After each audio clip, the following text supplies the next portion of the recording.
devil-may-care, quipstress of the air, Elvira, Mistress of the Dark. And the show, as you know, is Movie Macabre.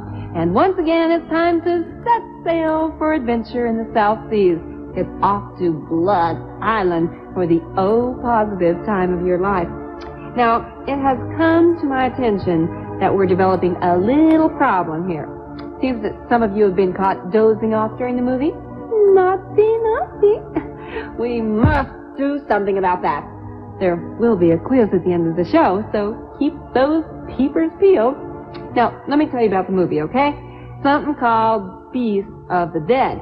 And it's all about this beast, and, well, he's like dead. Well, he ain't exactly dead, but close enough so you wouldn't know the difference. So you got this beastie, and he's... I guess you're going to find a story, whether there is one or not. Oh, congratulations, bub. You just hit the finger right on the nail. Yes, I will find a story, whether there is one or not. After all, that's why they pay me the big buck. Could go on and on about this movie. I mean, I really could. But there's a little lesson I picked up from the advertisers. Never give anything away. It's Beast of the Dead on Movie Mac Biggie, and it's coming right up. Whoa, how about that? The green men have returned. Stupid me, I didn't even know they were gone.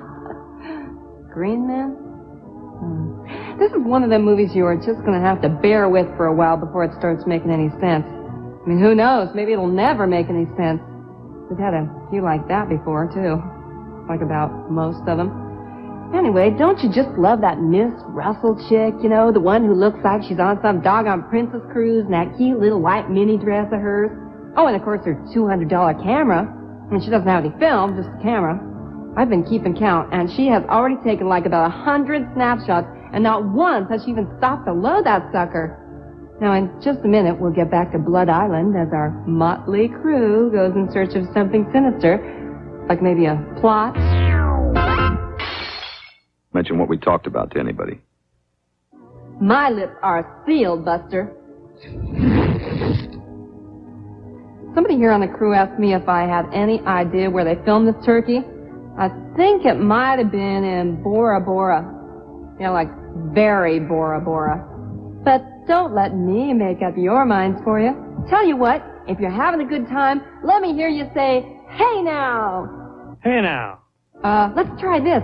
If you're having a really good time, how about putting $5 in an envelope and sending it off to me? Oh, forget it. Yeah, I thought so. Boy, money separates the walkers from the talkers every time. What happened there? Hey, forget the guns.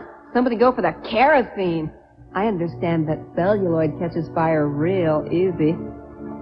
Boy, I doubt if that meatball of a captain will even be able to remember where he parked that ship. He makes the skipper on Gilligan's Island look like a Rhodes Scholar. And of all the rotten tricks to pull in a movie, I mean, it really took the cake when they had them natives tell some joke in a language that none of the rest of us could even understand. Subtitles! I demand subtitles! And if you can't afford subtitles, then what about just printing the words in English down at the bottom of the screen? Sayang to, puti-puti pa naman. Kailangan pakinabangan ito. Di ba? Oo, sayang eh. Okay, I heard it already. I heard it. You feel like a fool. You feel like a fool. Well, how do you think that poor native chick feels? Frustrated, that's how. Now, if she'd have hooked up with them guys that kidnapped Myra, she'd have found herself with a whole bunch of eager beavers. Hey, put down a bolo knife, baby. Let's make a little jungle whoopee. And Myra, when she stepped into that quicksand, it was really quicksand. I mean, she went down so fast she nearly got the bend. Well, it was lucky for her. Them guys caught up with her before her hair got all mucked up. Or should I say, mired up. Never could keep my mucks and my mires straight. You know, considering the time and the place and the situation, you can sure think of some funny things to talk about. Oh, yeah, Doc. I know it's just a God-given talent.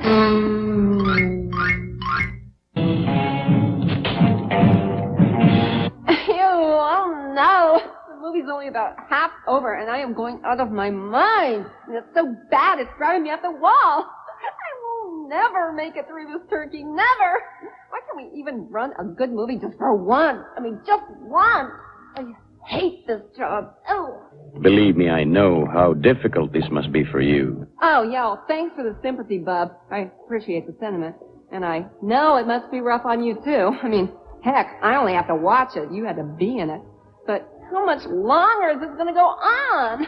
How much longer? Depends a great deal on your attitude. It does? You mean to say that the length of this movie depends on my attitude? I never heard anything so ridiculous in my... what I meant to say is, how very clever. You know, I'm beginning to think the movies we run here aren't that bad after all.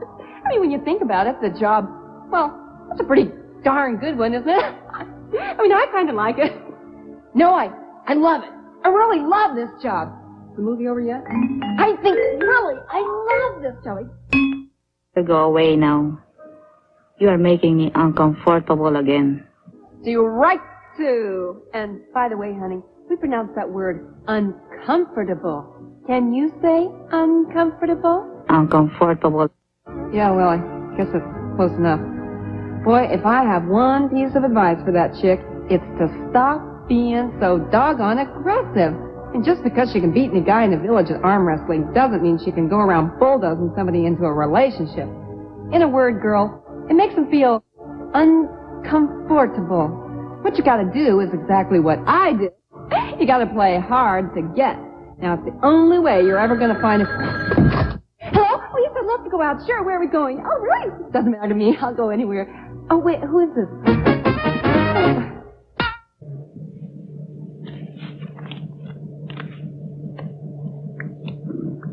The day may come soon.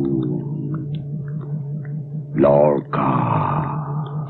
He talks! The creature actually talks! Now, if we can only get him to say, fine Corinthian leather. And what is it they call him? Don Ramon? Oh, yeah. That's a swell name for a creature. Don. The incredibly ugly Don. Why didn't they give him a scary name? You know, like Randy or Phil. Not Don. And it looks like Myra's decided to go native. Nice to wrong, girl. Even if that top's a little on the skimpy side. It covers the situation. Yeah, but just barely. Boy, Myra must think she's a Club Med or something. And she's going around popping her beads and wondering when she gets the scuba lessons. Back to Beast of the Dead, right after this.